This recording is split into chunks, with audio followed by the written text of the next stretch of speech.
Hey there. Welcome to, you know what it is. It's the Real Deal Landman Show. It's that time again. It's that time again. And frankly, we're in studio all together again. Yeah, this is obviously spread out over multiple weeks. This isn't back to back. This isn't back to back. No, No, obviously. I am not getting tired of having you in my office. That is not happening at all. He just wears the same shirt every time. It just, That is, we have been smart enough to change our shirts. Okay. It's a lot, Scott. It's a smoke and mirrors campaign. And that is, we do these costume changes just to really fool and, pull one over on the audience. But so far, it's been fantastic. It's been really great having you in town. We've got to talk to a lot of different people. I am now the proud owner of a Real Deal Landman. This is the 2025 version, right? Yeah. I to be honest, I don't even have that edition. Man, I'm telling you. And for you doing the rug pull on me, like one of the last times you were in, and you were like, hold on, I think I've got one of these. Up, I don't. So I would like to say that I felt really guilty about doing that. And you no. I would like to say that I felt really guilty. But I'm not saying I felt really guilty. Yeah, I do have to interject. You guys said this is the Real Deal Landman Show. I thought I was coming on that one where you taste the hot sauces and... No, we do that too. Then one taps out. Oh, yeah, no, okay. We do that too. The hot sauce just hasn't arrived this morning, but well, thanks for having me, guys. Absolutely, absolutely. Super excited to be here with you guys. We continue to look through the industry to find people that have unique stories, that have unique businesses, that have kind of that landman background to be able to, give us those stories that we all can kind of relate to. And today we're very fortunate enough to have Mr. Scott Casso from Casso Land and Imaging. Correct. Is that right? Out of Norman, Oklahoma, right? Norman, Oklahoma. Yeah. So, Scott, what did you think about? I mean, we're still fresh on it. Did you go down to the Thunder Victory Parade? Did not. My brother tried to make it. I think when he was talking to me about going down there, he said that they were parking at the zoo and walking from there. And so at that point, he decided that holy cow, he was going to hang out around the office and watch it on TV. And at like 95 degrees, the walk from the zoo to downtown, dangerous. Not exactly. Not great. Yeah, totally not great. Whoa. I ended up parking at the farmer's market. Oh, you went down? Yeah, went down, which, is over on the west side. Mm-hmm. And that was a trek, but it was a lot of fun. And now it's like the days of like, we're coming down off that high and we're watching all the Instagram reels and we're seeing like everybody just absolutely losing their mind. And then already the NBA draft started and I saw they picked up another really good player from Georgetown, I think. Now there could be some trades and everything going in. So I don't want to say the honeymoon phase is over, but now the reality sets in of it is a business. People are going to get traded and got to get back to work. That's what we got to do. That's right. Yeah, that's exactly right. So summer so far for you, travel, doing anything like that? Went to Florida with my wife. Very and nice. Children for a little bit. My wife left early because we have a 1-year-old, and traveling with a 1-year-old is not all that it's cracked up to be. I've heard it's fantastic. I thought you were going to say, and my wife left early because it didn't go well. Yeah. Oh, okay. No, this isn't that kind of show either. Yeah. Just so you know. No hot sauce, no therapy. Sorry, therapy's at noon. No, That's the next appointment. Yep. That's right. Well, that's pretty good. So Florida at some point, and then the rest of the time just running this imaging service. Yes, sir. Like crazy. So, yes, sir. Just before we get into the imaging service, like let's introduce you. So what's your background? Are you Oklahoma native? Or I am, yeah. Okay. Born and raised in Edmond, went to McGinnis. After that, I went down to OU. That's what kind of lands me in Norman. Okay. And met my wife down there. We kind of set our roots in there and, started the business about 10 years ago. I was working in the industry, and some guys out of Tulsa were tired of driving down to the courthouse, and they reached out to me and my brother and asked us if we wanted to take on some work kind of full time from them. We decided to do that, and that kind of led us into what we're doing now. So I studied psychology, sociology down there. Absolutely nothing to do with land. Maybe a little psychology. I could go with that. Yeah. The sociology, I think, helps me understand kind of the large groups of people that I'm working with, and the psychology side helps me, talk to different individuals that have different mindsets Right. and things like that. But other than that application, it was a reason for me to go to school. So when you're in school, when you're in your junior, your senior year, enjoying college, are you already kind of positioning yourself before you're like, hey, I know the energy business No. is something that I want to be in, or was it still a little bit I flux was and up in the working air? at a bar my junior, senior year when I graduated. I was still Nice. working at that bar. I had a buddy that was coming in about 3, 4 o'clock in the afternoon, sitting at the bar, drinking beer and typing on his computer. I was like, what are you doing? He was a very good friend of mine. He just didn't tell me what he was doing for a long time. I was like, okay, because we graduated and he went off to do this stuff. So he was imaging for a company and he was coming in, had enough money to sit at the bar in the afternoons and drink and hang out. And he said, I've got a connection here at this company, and they're imaging. And so I was just tending bar at the time. I said, imaging. He goes, yeah. So we go up to these courthouses, pull these documents, and take cameras and photograph these things. We went out there. He showed me how to do it the first day, and the company brought me on. Very quickly started managing crews of people out there. It doesn't take a college degree to go and do this. Much like being a good landman, you don't have to have a college degree in it. Right. Yep. If you're being taught by people that know what they're doing and want to invest their time in you, it's things we talk about all the time in this industry. There's a gap in good landmen and kids that are in college coming out, and that's because we need more people to invest time in teaching people. Right.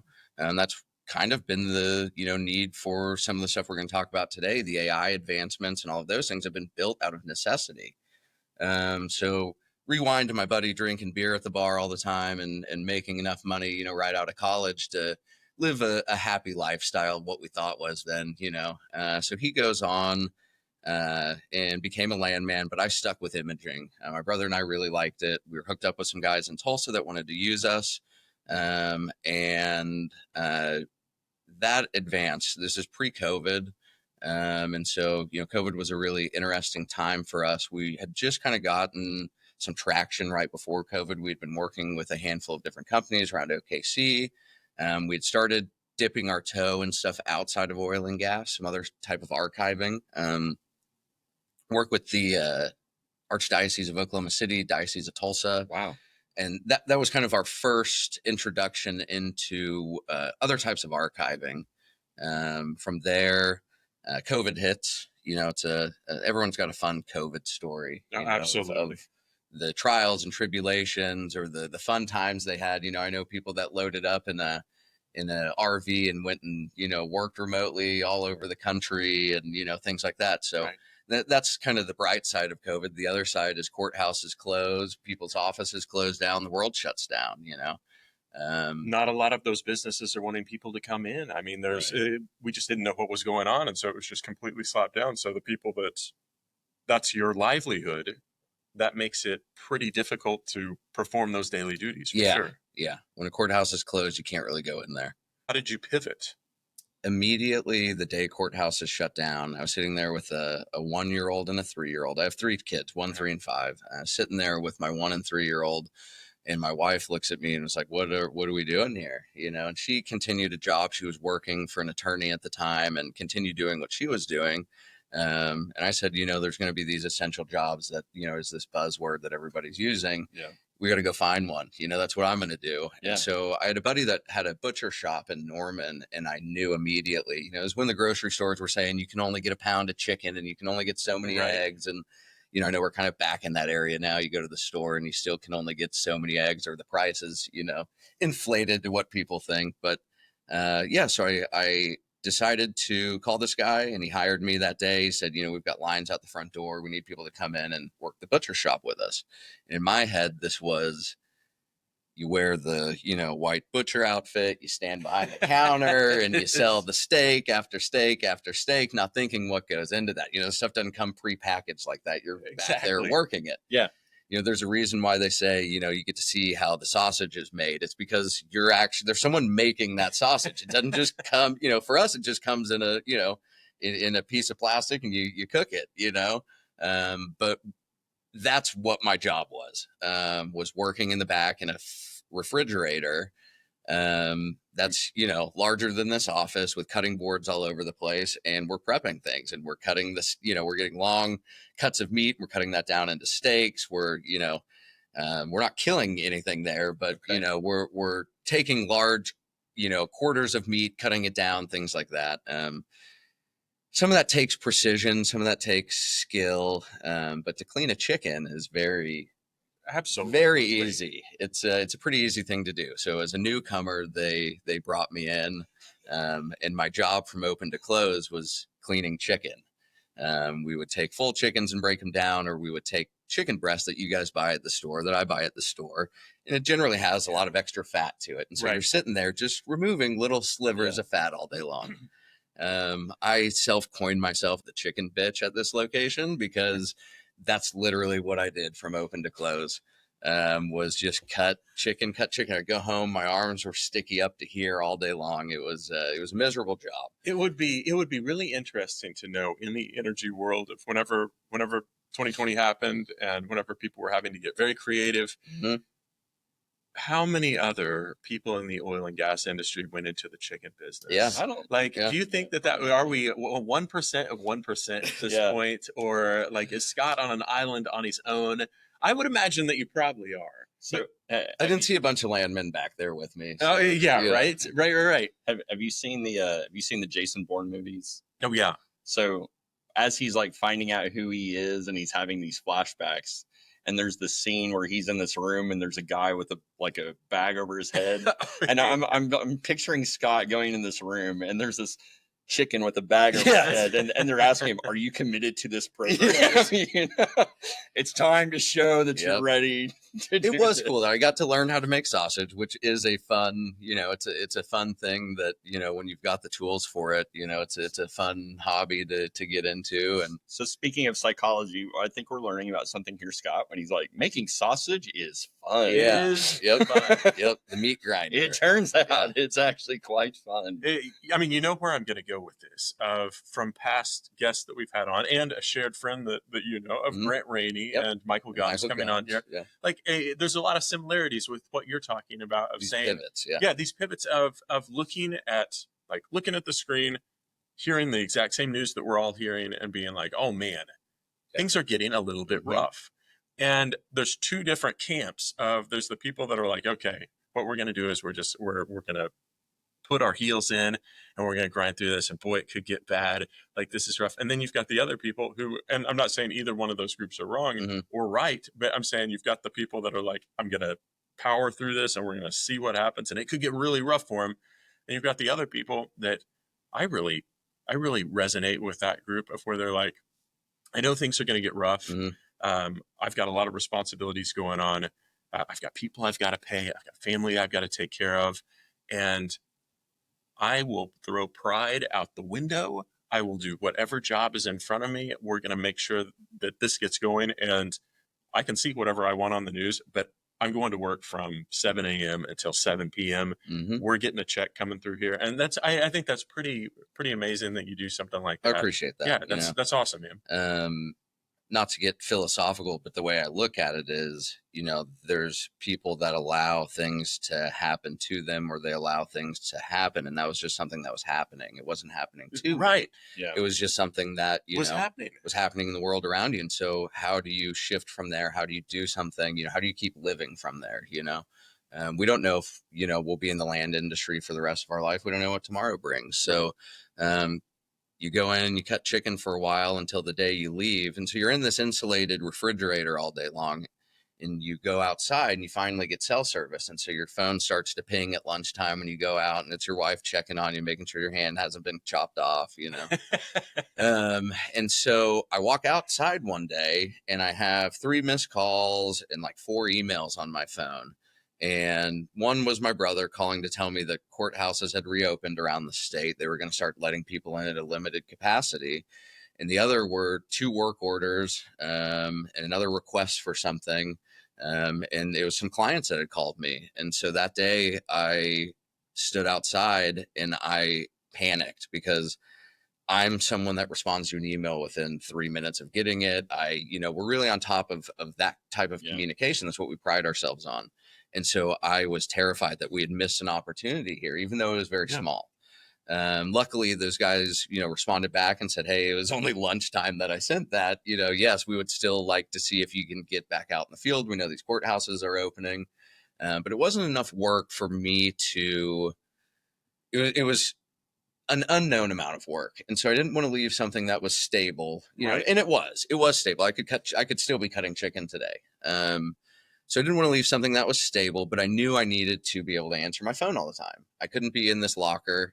And so I went out the next day, and one of the first things I saw, there was like a website at the time that you could go on, and it was like places in Norman that are hiring essential workers.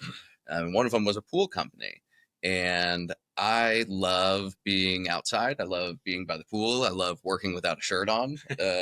Or just not having a shirt on. If you guys would let me, we could just pop the tarps off. Second right half now, of this but, show is going to get a yeah. little different, I guess. Yeah, I've got a funny story about a coach that I worked with. That was my request. Was like, can we do one of these? And when I was basically graduating from the program, he clicked on his Zoom and he's sitting there shirtless. So I was like, all right, yes. That's hilarious. I love it. So I go and start working with this pool company. And it was a lot of fun, actually. I like taking something that's really dirty and making it look pristine. So it was a cool thing. You got to hang out around the pools all day long. Every once in a while, you'd jump in and hang out. But that allowed me to take phone calls, take emails, and direct the handful of guys that had kind of sat back and not done a lot during COVID, but still wanted to get back into this. And so I was quasi working at the pool company, answering emails in the truck, when I can, and getting guys out. And then a final wave came about 6 months later of like, hey, we're back full force. Nice. We need a lot of guys out in the courthouses. This is taking me away from cleaning the pools too much. And I needed to be honest with them. And so went to them, and luckily they had some land history there. So they understood, like I said, I'll give you 2 weeks. And they said, leave today. We understand how this is and that you need to get back to work. And so from there, we've kind of just been growing, trying to get more clients in the door, trying to advance the different things we're doing with the technology we have.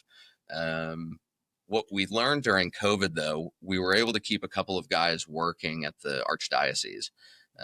There was a time that they closed entirely, 3 or 4 months that they were down, but that was also one of the first industries that we got back into as a non-oil and gas industry, using the technology that we have.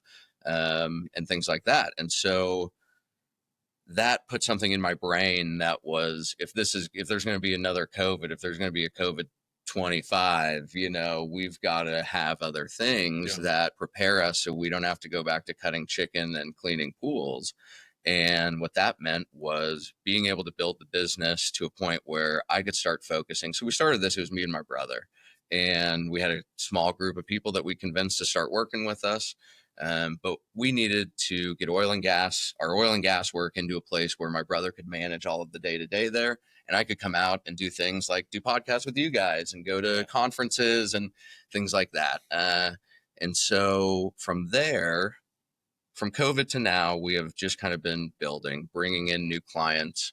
And in the last year and a half, I've been able to transition my focus from the day-to-day operations to onboarding new clients. And that really has made me focus outside of oil and gas. There's still a number of clients that we work with in oil and gas for this other sector that I'm trying to open up for us. But the scanning stuff, we work with operators, we work with manufacturing companies, we work with the Catholic Church, last year we did a big project with the Bureau of Prisons. We're engaged right now with some other state and local entities here in Oklahoma City and around the state. And so that has really shown me the next step for my business is consistency through long-term projects like that.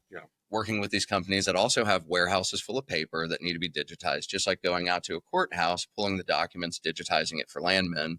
There's still this big need.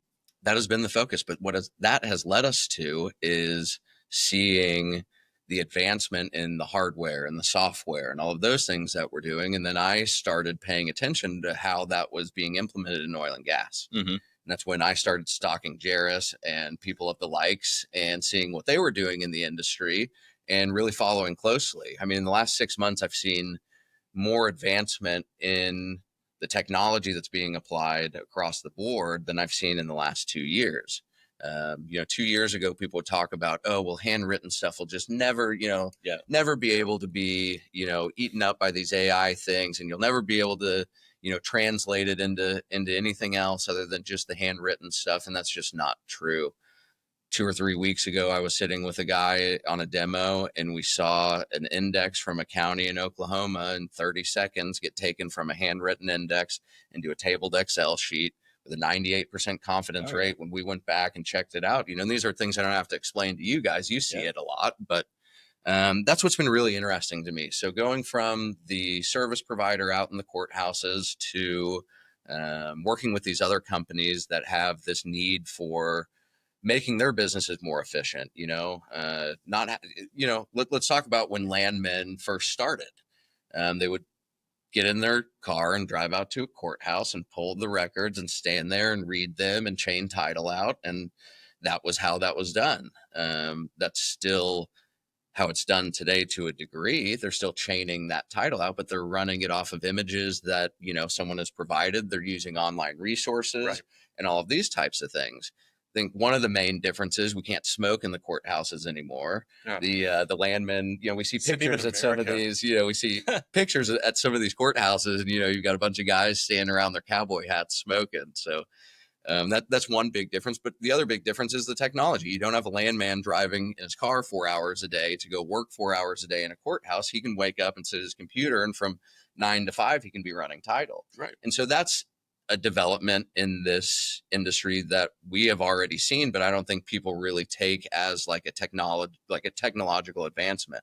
It's just like, oh, well, that's naturally how this happened. But then AI has entered here, and all of a sudden you've got this big resistance of like, oh, this is never going to take the place of a landman. It's never going to, that's probably what they said when these picture takers were out in the courthouse, when we're not taking the place of landman, but we're adding efficiencies in the same way that we're adding efficiencies for the manufacturing companies, for the federal government, for all of these things that like we're working with. It's how do we get this data to you guys quicker and then let you guys do whatever you're going to do with it. And now that's going into these large language models. It's going into things like Roland. It's going into all of these different things that, is really transforming at a very rapid rate what you're able to do as a landman. Yeah.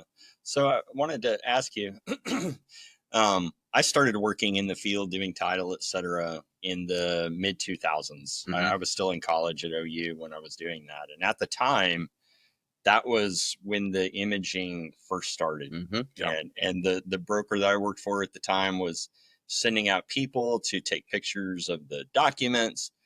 County clerks had never seen this before. They flipped out. There were lawsuits that was happening in terms of, and that was a big question in Oklahoma, is it legal to take pictures of these documents? Ultimately, it was determined that whether the clerks liked it or not, they could take pictures of these, and so that opened the door. I wonder who was leaning on them, digitizing. It's hard to know that. Yeah. But so the question I'm asking is that during that time there was a lot of resistance against it. I'm curious, during the COVID period when courthouses began to open back up, were they actually grateful for somebody like you because you were able to minimize the number of people who were showing up and were going to the vault? Like, did they make that connection that because of your service, they didn't have to worry about crowd management? The clerks? Yeah. No. During that period? Not really. I don't think they looked into it all. I love the clerks all around the state. They're public servants of ours, and they're fantastic at what they do. Yeah. But I think most of these people live in maybe like the Oklahoma County, things like that. But a lot of these people kind of live in their own bubbles, which is great. They're happy and that's what it is. But I think they had different things on their agenda. I don't know if they'd like us in there or not. Now the people in the county loved when we were back, Sure. They started seeing more engagement in, what their land was and things like that. But So I know I would say 90% of the audience that's listening in is from that oil and gas background. But if we're talking to somebody that maybe is just tuning in for the first time and they're hearing going out and running title and going out and going to the courthouses and taking pictures, can you give the highest level of like the evolution of where this came from? Of like, we talked about the landman or the land tech goes to the courthouse, and at the beginning, opens up the documents or opens up who has owned the ownership, and it's going all the way back, and we can chain the title, and we can figure out. And at the beginning, he's just going through and he's putting that in a notebook and he's going on.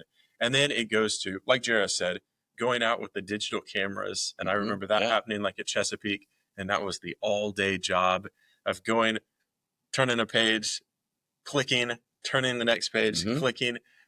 What has it gone to from then to even now? And give us, and Jerry, you talking about that, like, I saw the evolution in just my short span of writing title. I went from going to courthouses, physically opening up books, jotting down notes on a pad of paper, to showing up at the office, getting my assignment. And my assignment was, this is your tract. And it would have like a little plat highlighted, this is your tract.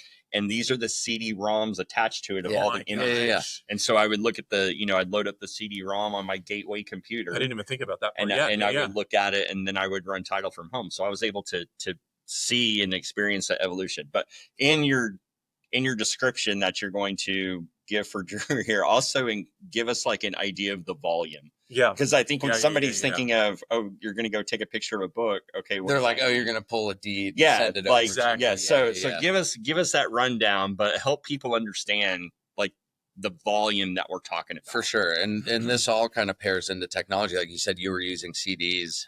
Even when I started this, we were using flash drives. Now that's, if you brought a flash drive to somebody's office now, they'd be like, one, what are you doing here at my house? Because we don't have an office anymore. Yeah. And two, that's right. Two, where does this plug in on my computer? I need a converter to get it to USB-C. Right. Yeah. But yeah, I mean, it's little advancements like that you see. Right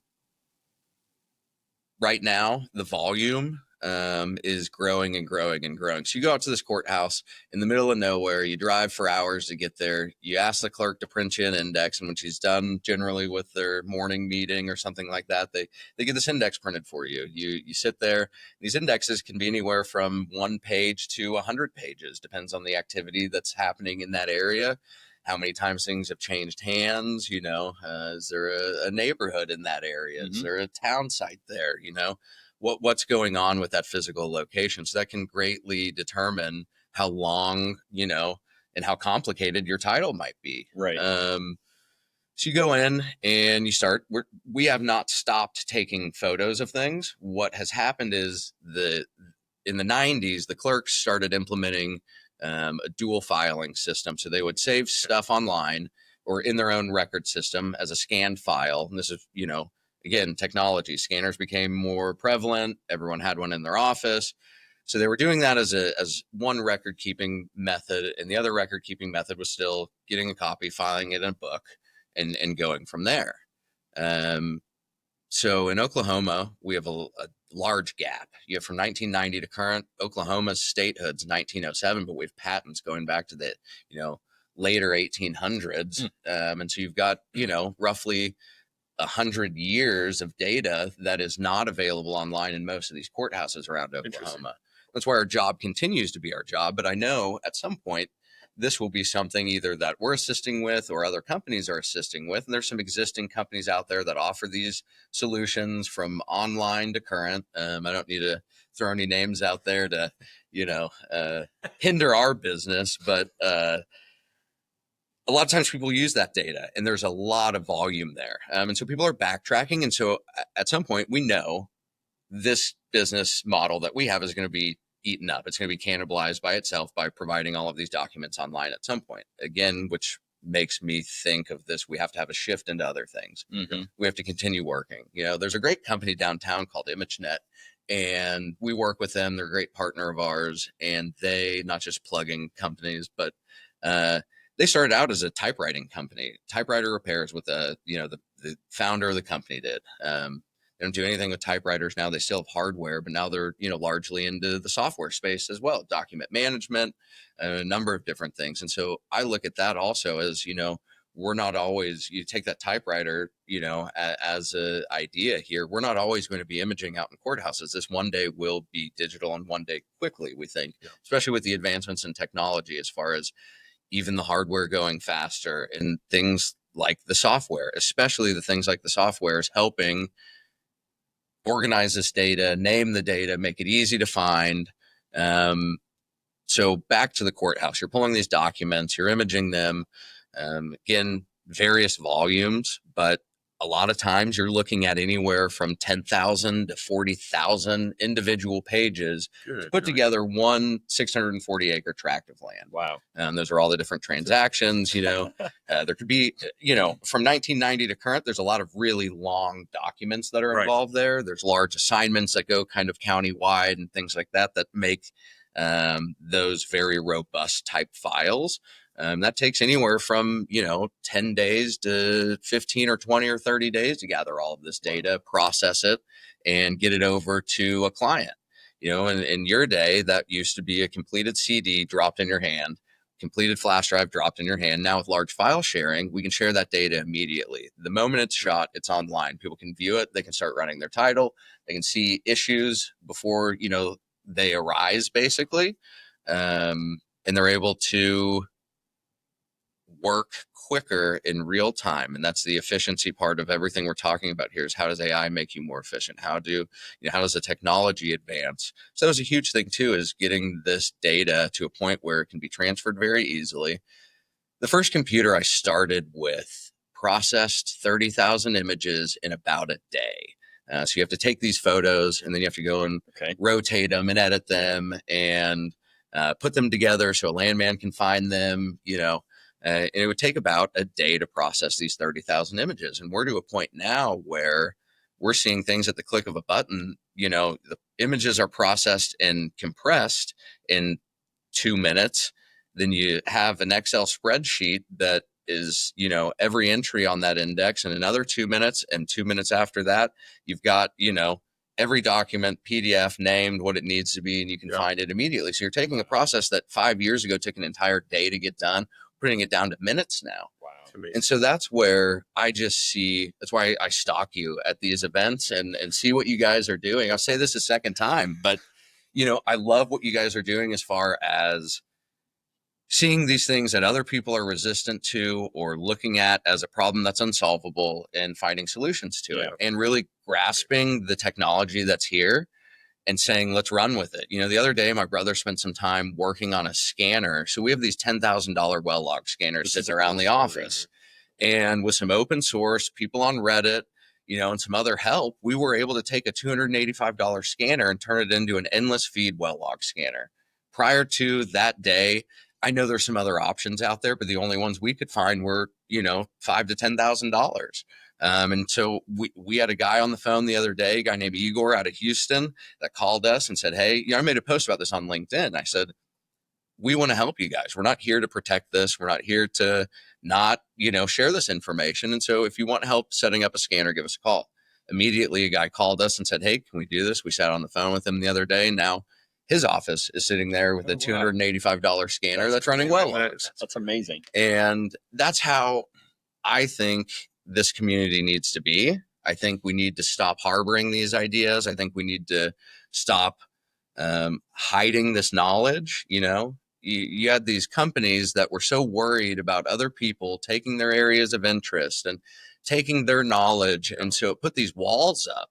At least that's been my experience, or the way that I look at it. You're right to think that, for sure. And so this knowledge has been kept in these little isolated bubbles all over the place.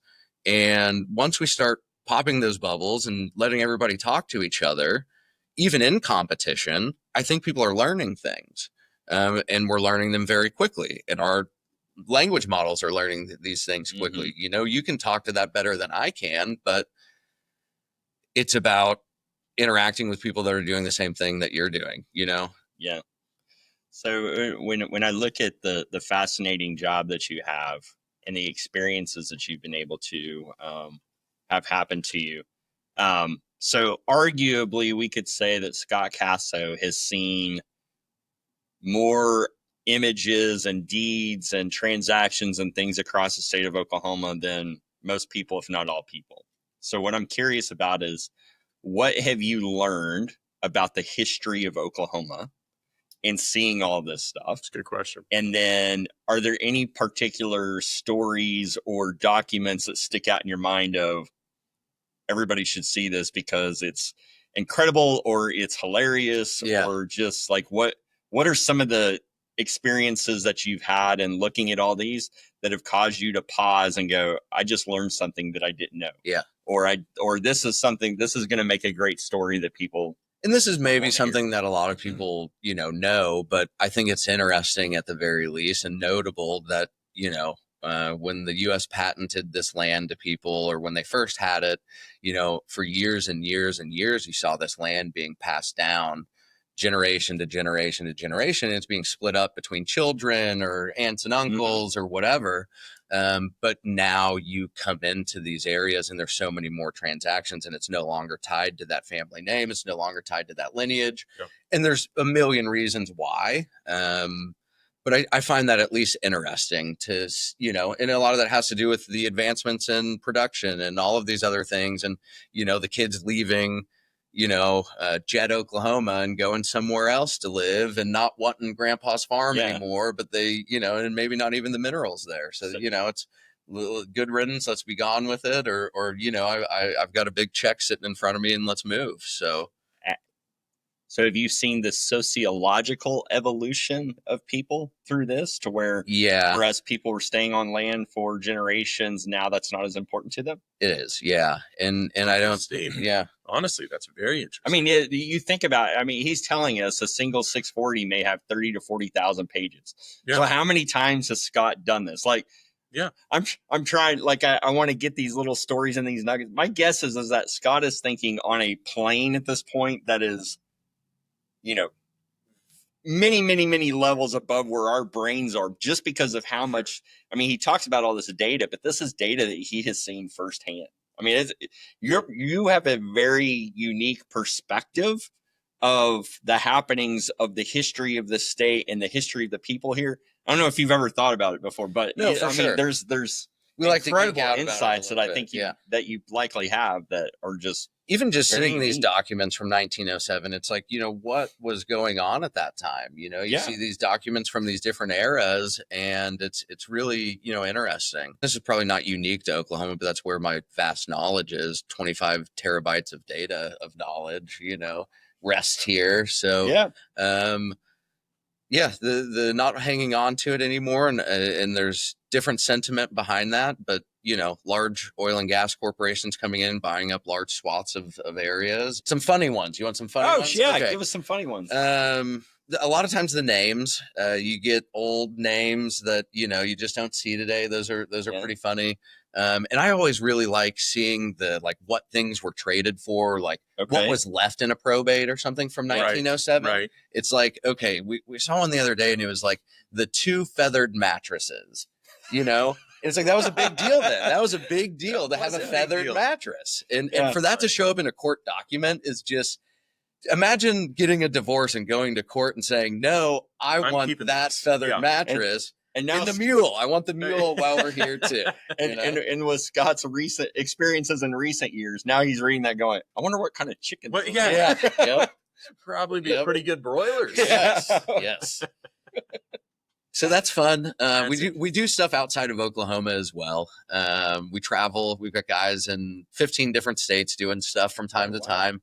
Mississippi is always a fun one that we do stuff down there. I say fun. There is some terrible history involved there as well, as far as what was bartered and traded to obtain these lands. Yeah. Right. Just, transparently, those humans at the time. And then it's, very unfortunate, but it is part of our history. Sure. Part of that history tried to get covered up at times. And so a lot of courthouses down there have been burnt down at one time or another. Wow. And so a lot of the ones that we've been to, you walk in and you say, where's the index from 20 to 25 or, Not here. 70 to 80, it's just been burnt down. This is the new courthouse. So those are at least interesting stories. Are there any counties that you've worked with? I'm sure there's a list of ones that have been less than desirable to work with, but are there any particular counties that you want to give a shout out to, or like, you guys have just been awesome? Yeah. So many that we work with. I wouldn't be able to name them all, but I spent about a year and a half when I was boots on the ground in Blaine County. And they were like family to us. We were there every single day. Yeah. Okay. What time? Yep. And we have a special relationship down in Grady County. We always try to be, chicken Man, old chicken 2 town. for 2. What is going on Yeah. this morning? You're firing on all cylinders. It's that Yeah. ghost. I'm I telling you. think it is. Blaine County is a really nice courthouse. Like It is, yeah. like a vault. Yeah. Okay. So Grady County is hitting. cool because the Tiger King is, if I still remember, at least when I was working there, the Tiger King was in the jail that was there. So Okay. that was an exciting event. It was right when the movie came out, and that's where they were warehousing him. So the time I was in Blaine County, like the vault, you didn't really know you were in a vault because it was carpeted and like there were desks. Yeah, it was like a nice place to work inside of. In Kingfisher, you walk in and it's like a bolted door that, it's a bank. You're hoping nobody shuts that door behind you. Well, 5 o'clock. Well, I'm done for the night. How funny. Well, it's interesting to see like where you've cut your teeth with this and how you've just really leveled up your expertise and being able to know kind of best practices that you can put forward. And then that goes to exactly where you say 15 different states. Is that right? I mean, that's just like, I think last year we did probably 15 different states. We worked in a lot of oil and gas states, natural gas states, things like that. But now you're working to diversify yourself out and to be able to show these different practices that you've been able to put in with these scanning operations to all of those different organizations and industries. And I think that's one of those things that really continues to make businesses like your own go from those small to medium to the large scale of being able to really showcase that expertise that you guys are putting on. And that's what we're trying to do is scale this. We work with in the last year, we started working with a lot of operators. It's been super exciting for me. I get to go into these, Google type offices that, are amazing. They're run by these really cool people, and they're leveraging AI right now to its full amount. They're taking warehouses full of documents, scanning them in thousands and thousands of bankers boxes. We're sitting there working through scanning these things in so they can dump them into models like, the things that you see, the things that you work with every day. Let them eat this data up, let it be what I care about is the security and the storage of it. If it's sitting in a box, it's not very secure. You can walk off, it can disappear, can burn down, whatever that is. Those are very, outlying events, but this stuff builds up. It builds up. I just posted something this morning before I showed up here. We put a $6.4 million bid in on a scanning project. It will never happen. It's never going to go through because in the 60s, this company started and they started collecting documents. They started collecting documents after documents. Now it's 4 floors of a, corporate building. And I was watching some videos and I tried to count 20,000 plus boxes, like bankers boxes, 20,000 plus of them. I mean, you need multiple U-Hauls to move these out, but there are companies that are saying we are going to move forward with this. We are going to take this. One, the storage cost is extremely high to keep this stuff sitting in a corporate office. Additionally, they want to start using that data. They want to start having it work for them. They're asking the same questions in the office day in and day out, and it's something that your business knows, and it's in a document somewhere, and all that needs to be done is, find it, be able to extract. And if it's sitting on a shelf somewhere, you're taking minutes, if not hours, trying to locate that instead of the click of a button, So a lot of these companies are really great at retaining digital records. Everything, you walk in, there's not a piece of paper sitting anywhere. They either had a big initiative back in the 90s or they, are just a recent company and they knew that this was important. You have all these companies that are either falling behind or they just haven't done this yet. And so they're sitting looking from the sidelines saying, how do we catch up with these companies, or how do we make sure that we're the top company doing this? And they're investing in AI and they're investing in document digitization, and they're using things like this to empower their people and teach and learn. If you can take a manual that you have to have someone sit there and explain to someone all day long, as opposed to a manual where you can ask it questions and it can, ask you questions as well. Exactly. How much do you know this? I saw a post that you had recently kind of in that realm of, how do you harness this information and make it work for you? The landman is not going away, but the landman that says technology is never going to replace me is going away. That guy is going to not have a job in the near future because of these advancements that are going on. If you're not willing to, really grab them by the horns and say, let's use this, you're going to be left behind. I mean, it's really plain and simple what we're seeing on our side of things. Yeah. You know, we're able to take documents and process, like I said, what used to be a day down into minutes. We're able to start extracting this data from courthouses quicker via the technology we're using. We're able to find more of this stuff online, and all of that stuff is getting us to the bottom line quicker. It's allowing people to get to drilling sites quicker. It's allowing people to make the transactions quicker, all of those things. And you're seeing it across the board. It's not just in land, it's in the development side, it's in the, you know, in the production side. All of these people now have cell phones, now have tablets. They have everything they need to be able to access this data remotely. You don't have to go into the office to grab it. You don't have to wait on an email. You have access to this database that's being built out. A lot of these people are tailoring it specific to what you need, you know? So my last question on this is, so you get to work with a few different industries, oil and gas included. You have a lot of exposure to what various verticals are doing. Is oil and gas ahead of the curve, on par, or behind the curve? I think ahead in certain areas. Wow. Okay. That's not what I expected. There is the people that are investing in it. I see them moving. That's kind of this timeline I'm talking about. In the last 6 months, there's been emergence of these AI companies that I have seen just able to, you know, they're not running laps around these people. They're in a totally different, you know, different world, you know? And I think part of that is, I made a joke earlier about why they allowed people to start imaging in courthouses. And I think a lot of that, my belief is, you know, the oil and gas industry leaning on them, and the money that's behind that. It's a very powerful industry. And so when people in oil and gas are seeing the benefits of this, they're investing a lot of money into it, at least from what I have seen watching this. And because of that, it's allowing their programs to grow a lot quicker. You can get anybody to code something and build a little website and do this thing where you can ask it questions and it's tied in. But to have an actual like solid product takes a lot of money and a lot of time. It does. But if you're doing that with a big budget, you can get that done very quickly. And so we see these people racing to the finish line to get this done, to get chaining title done via AI, to get, you know, production results via AI, to know what to report to your geologist via AI, you know, all of these things just happening at the click of a button. And so, you know, other industries, I think the reason for that is they just don't have the certain financial backing, or people outside of oil and gas saying, yeah, I think we can apply this here. You know, what's your thought? In terms of like the evolution of where oil and gas is, or do you think that we're ahead or behind or sitting, you know, in the middle? So honestly, I would have thought you would have said on par or maybe a little bit behind. So I do a lot of speaking on AI, and most of that has been to land associations and oil and gas. However, I've also begun to do some with other industries or in other verticals. Occasionally I'm caught off guard when there's people in the room who know a little bit more than what I was expecting.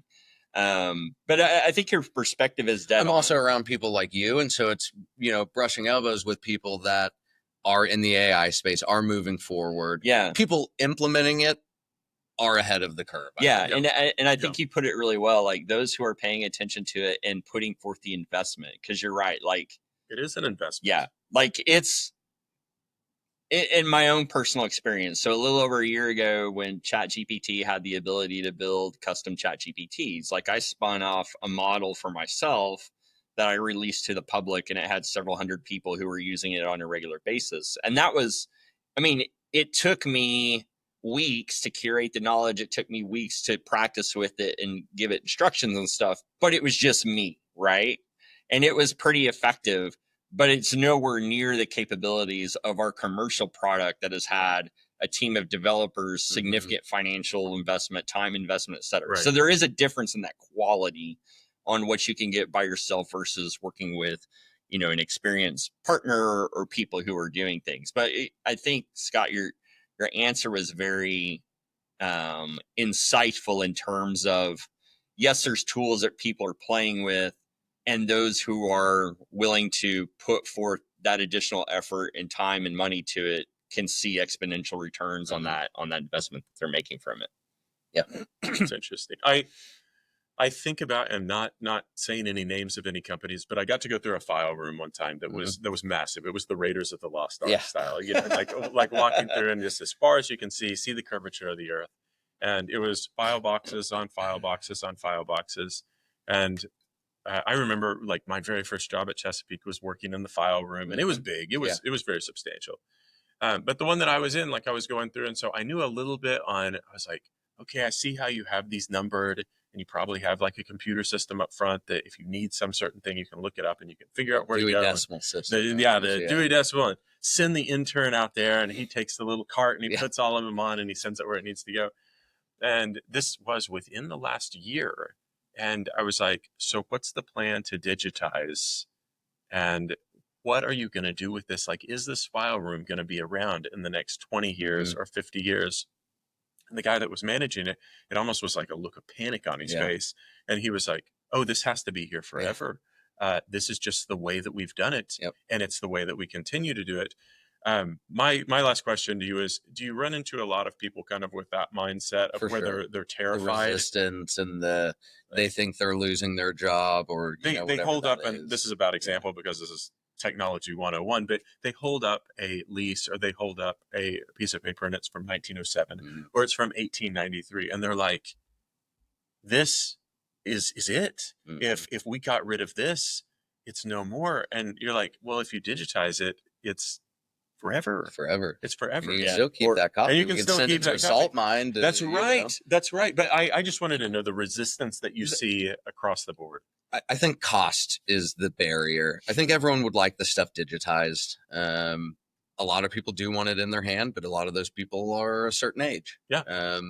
And so, the next 5 to 10 years will change that, but cost is the huge thing. We go and talk to county clerks all the time about digitizing. A lot of the land records are slowly but surely getting digitized, but the probates and the court records are falling behind significantly. And so you walk into some of these counties and they've got an attic full of probates sitting there from 1900, and it's going to be $1 million project, and they've got $10,000 in their preservation fund. And so it's just, how can this get done? It's not, we don't want it done, but how is this even going to be possible? And technology is speeding these things up. That was a $2 million project 5 years ago. Now it's $1 million project because we've got quicker scanners, we've got better technology. In a year from now, can that be a $500,000 project? I don't know. Time will tell. That's especially with the leaps and bounds that we're seeing in this space so quickly. A lot of these AI companies that we're seeing right now. I mean, when did Roland come out? January or February of this year? We officially launched NAPE. So February. I mean, that goes to show that we're only a handful of months into seeing some of this stuff that's really being developed on the backside, and that's why I think we're ahead, because there's so much more to come out. There's so much. I mean, we're working on things that help us become more efficient at what we're doing, and it's not something we're releasing to other people, but it's all part of this process. And I know we're not the only ones thinking this way. You guys think this way. It's how we retain this knowledge. It's how we spread this knowledge.